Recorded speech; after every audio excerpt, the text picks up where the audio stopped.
बेंगलुरु आज के डेट में बहुत बड़ा हिट लिस्ट में है। हर कोई, ज्यादातर मर्डर्स, किडनैपिंग्स, आत्महत्या, ये सारा बेंगलुरु से आ रहा है। आज की स्टोरी में देखेंगे कैसे एक डॉक्टर, कैसे एक जिम्मेदार इंसान जिसका फर्ज बनता है दुनिया को संभालना, दुनिया को समझाना, अपने मतलब के लिए या अपनी छोटी सी गलती के लिए अपने दोनों बच्चों को जिंदगी भर के लिए माँ बाप से अलग करवा दिया। स्टोरी है बेंगलुरु की।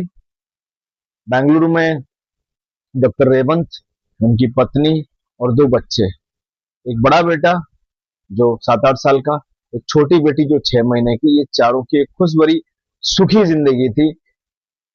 डॉक्टर डेली क्लिनिक जाते थे, अपने घर में जाते थे, फिर अपने वाइफ से प्यार करते थे, अपने बच्चों के साथ ख्याल रखते थे। एक नामी दामी और एक रेस्पेक्टफुल, एक समझदार किस्म के आदमी थे। समाज में उनके आजू बाजू के सोसाइटी के लोग उनको बहुत रेस्पेक्टफुली देखते हैं कि वाह, क्या डॉक्टर है जिन्होंने अपनी डॉक्टर की जो फर्ज निभाते हुए, अपनी फैमिली के फर्ज निभाते हुए, अपने पिता के फर्ज निभाते हुए सोसाइटी के एक उदाहरण बने हुए। पर ये उदाहरण बहुत दिन तक रहा नहीं। ये उदाहरण कुछ ही दिन में खत्म हो गया। जो भी ये बातों को सुनता है, जो भी ये कहानी को सुनता है, कोई समझ नहीं पाता क्या सच में रेवंत ने, डॉक्टर रेवंत ने ऐसा किया? सच में एक बाप ने ऐसा किया? सच में ऐसा नामी आदमी ने ऐसा किया? एक अच्छा पति ने ऐसा किया? स्टोरी क्या है कि डॉक्टर रेवंत अपनी फैमिली के साथ रहते थे। एक बार क्या हुआ, फिर अपने टाइम खत्म हो चुका था, कुछ 5:30-6 बज चुके थे, इवनिंग टाइम, क्लिनिक बंद करने का टाइम था। बेटा बोला, पापा एक काम करेंगे, हम लोग चलते हैं मम्मी के पास, क्लिनिक बंद करो, मम्मी से मिलते हैं, मेरी बहन से भी मुझे खेलना है, अब घर चलो। डॉक्टर ने देखा कि भाई ठीक है, अभी तो टाइम हो चुका है, बच्चे भी जिद कर रहा है, कोई इतना भीड़ भड़ाका है नहीं, चलो घर चलते हैं। तो ये घर जाते हैं। घर जाके देखते हैं कि जैसे अपना गाड़ी पार्क करने लग जाते हैं, गाड़ी पार्क करने के बाजू में ही है एक चादर में लपेटे हुआ की चीज पड़ा हुआ है। उन्होंने देखा दूर से कि, तो उनको शक हुआ कि लाइट भी गई हुई है, चादर से लपेटा हुआ है, कुछ आजू बाजू में सारी लाइटें जल रही है, लेकिन इनकी घर की लाइटें वहां पे, वो जो चादर में कुछ लपेटा हुआ है, और वो और कुछ नहीं था, उनकी वाइफ सुनीता, उनके डेड बॉडी है, किसी ने उनकी गला काट दिया। तो डॉक्टर से सह नहीं पाते हैं, डॉक्टर सोचते हैं, रोने लग जाते हैं, बिलखते रह जाते हैं। जो एक पति देखता है सामने पत्नी का मौत हो चुकी है, अभी गला काट के मार दिया गया, अच्छी गृहिणी, अच्छी प्यारी पत्नी, उनकी डेथ हो गई है, तो वो रो रहे थे, बिलख रहे थे। अचानक तुम्हें याद आया कि उनकी छोटी बेटी कहाँ है, 6 महीने की बेटी है, वो कहाँ है? वो बेसुध होके भागते चले गए। बेटा उनको देखता रहा, भागते भागते इधर उधर, देखते देखते बेटा भी माँ को देख के रो रहा था। देखते तो एक कोने में, एक बेड के कोने में उनकी छोटी बेटी नीचे लेटी हुई है और रो रही है।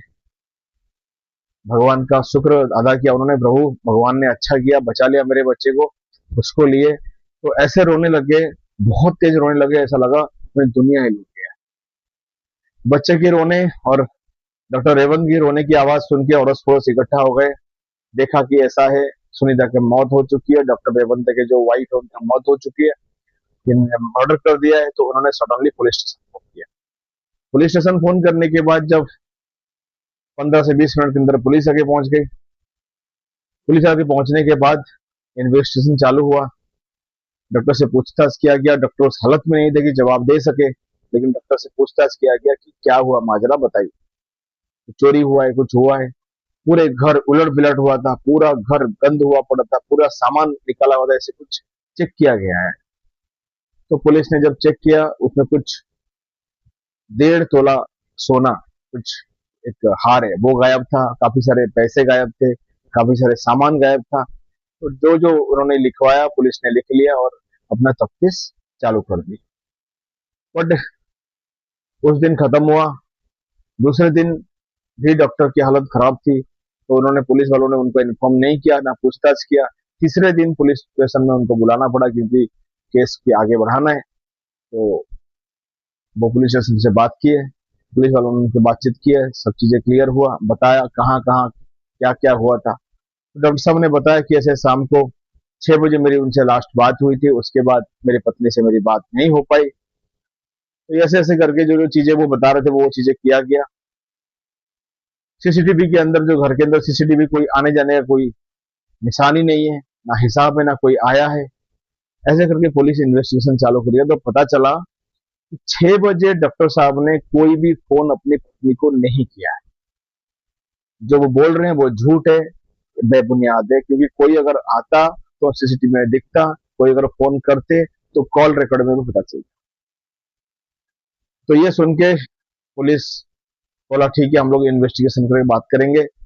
फिर 2 दिन के बाद उन्होंने उनसे मिलने के लिए टाइम लिया, और जब 5th डे उन्होंने फोन किया डॉक्टर साहब को, डॉक्टर रेवंता को, तो उनका फोन स्विच ऑफ। एक नहीं, दो नहीं, तीन नहीं, 10, 4, 5, 7, 8, 10 घंटे तक पूरे दिन चला गया, उनके मोबाइल स्विच ऑफ रहा। तब पुलिस को ऐसा लगा कहीं ऐसा ना हो डॉक्टर रेवंता ने खुद भाग गए हो मार के, कुछ स्टोरी क्रिएट किया हो। तो ऐसे करके उन्होंने, पुलिस अपना चेक करना चालू कर दिया, डॉक्टर रेवंता के जो फोन नंबर है वो ट्रैक करना चालू कर दिया। तो ट्रैक करते करते पता चला वहां से 10 किलोमीटर दूर वहां पे एक रेलवे स्टेशन है, वहां पे उनके फोन ट्रैक हुआ। जब पुलिस स्टेशन वहां पहुंची तो देखा रेलवे स्टेशन की कुछ ही देर दूर में डॉक्टर रेवंता की मरे हुए बॉडी, डेड बॉडी मिली। और वो दिख नहीं रहा था, कैसे दिखता है, डेड बॉडी दिख ही नहीं रहा था, समझ नहीं पा रहे थे, क्योंकि रेलवे प्लेटफॉर्म में, रेलवे के चक्के के नीचे उनकी पूरी शरीर क्षत विक्षत थी। तो पता नहीं चल रहा था वो कैसे मरे, या वही है या नहीं है। लकीली उनके कार उसकी बाजू में खड़ी थी, आईडी खड़ी थी, आईडी मिला। इसे पता चला डॉक्टर रेवंता जो है, वो जो डेड बॉडी और कोई नहीं है, वो डॉक्टर रेवंता की डेड बॉडी है। तो इसलिए उसको पोस्टमार्टम में उन्होंने भेज दिया। जहां से शुरू थे पुलिस वहीं पर खत्म। बताने वाला कोई है नहीं, समझाने वाला कोई है नहीं, क्यों मरे, किस लिए मरे, पत्नी की मरने के बाद बच्चों को छोड़कर कैसे मरे। तो ऐसे करके उनकी कॉल्स लिस्ट चेक किया गया, पता चले कि क्या माजरा है। कॉल लिस्ट जब चेक किया गया, कॉल लिस्ट के अंदर उनको एक नंबर पे बहुत मिला, बातचीत करते हुए घंटों घंटों। उसमें कोई लेडी निकली, लेडी का नाम है तृप्ति। तृप्ति लेडी, जिनके फोन पे ये कंटिन्यू फोन पे बात करते थे। ये चीजें पता करने के लिए जब चेक किया गया, तृप्ति को ढूंढने, तृप्ति के नंबर को ट्रैक करते करते वो लोग जब तृप्ति के घर पे पहुंचे, तो पता चला तृप्ति के घर के सामने बहुत सारे लोग खड़े हुए हैं, बहुत रोना पीटना हो रहा है। चेक किया गया, पता चला तृप्ति ने आत्महत्या कर ली। तृप्ति की आत्महत्या के बाद पुलिस, जय कहते हैं, जहां से शुरुआत हुआ था उनको लगा था तृप्ति शायद मर्डर है, लेकिन तृप्ति भी आत्महत्या कर चुकी है। तो पता चला तृप्ति के हस्बैंड के साथ तृप्ति का कोई अच्छा रिलेशन नहीं था। आजू बाजू वाले बोल रहे थे, हमेशा झगड़ा होता रहता था। तो उनको लगा कि शायद तृप्ति के हस्बैंड ने ऐसे कुछ किया होगा। तो उसको ट्रैक करने लगे। लास्ट में तृप्ति का हस्बैंड दीपक, वो पकड़ा गया। वो पकड़ा जाने की कुछ ही दिन के बाद जब वेरिफिकेशन हुआ, सब चीजें हुआ, तब पता चला कि असली बात सामने ये आई कि जो डॉक्टर रेवंता है वो अपनी पत्नी को छोड़ के तृप्ति के साथ इलीगल रिलेशनशिप पे थे। ये लोग अफेयर में थे, दोनों शादीशुदा होने के बाद अफेयर में थे।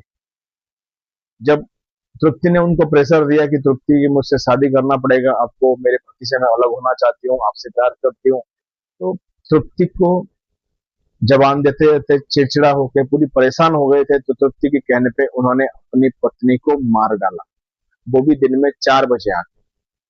जब चीजें तफ्तीश होने लगा तब ये पता चला कि डॉक्टर रेवंदा के मोबाइल भी उसी टाइम एक्टिव था जब 4 बजे उनकी वाइफ सुनीता का मौत हो रही थी।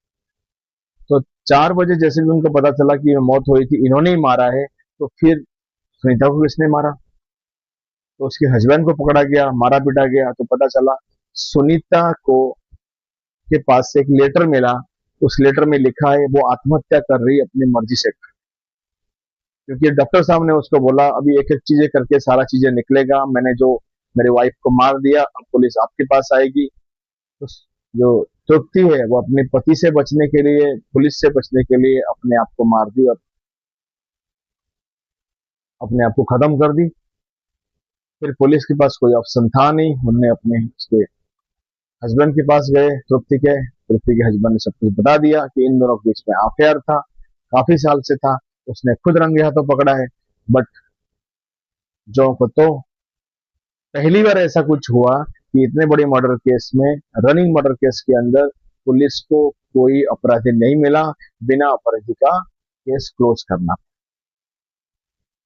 बाकी आप मुझे बताएं, ये स्टोरी में गुप्ती जिम्मेदार है, सुनीता जिम्मेदार है, या डॉक्टर रेवंत जिम्मेदार, या छोटी सी चाहत, शरीर की चाहत के लिए इतनी बड़ी खानदान, इतने बड़े परिवार को खत्म किया जा सकता है? छोटी सी चाहत को लेके क्या आप अपने बच्चे की फैमिली के बच्चे के बारे में नहीं सोचोगे, फैमिली के बारे में नहीं सोचोगे? आपके शरीर की तापमान इतना है कि आप अपने बच्चे तक भूल जाओगे। काफी आप लोग समझदार है, जैसे आप लोग धीरे धीरे मेरे सब्सक्राइबर बढ़ भी रहा है, मैं उसके लिए थैंक यू ऑल पर्सन। और आप लोगों को धन्यवाद। अपना ख्याल रखें। वंदे मातरम। God bless.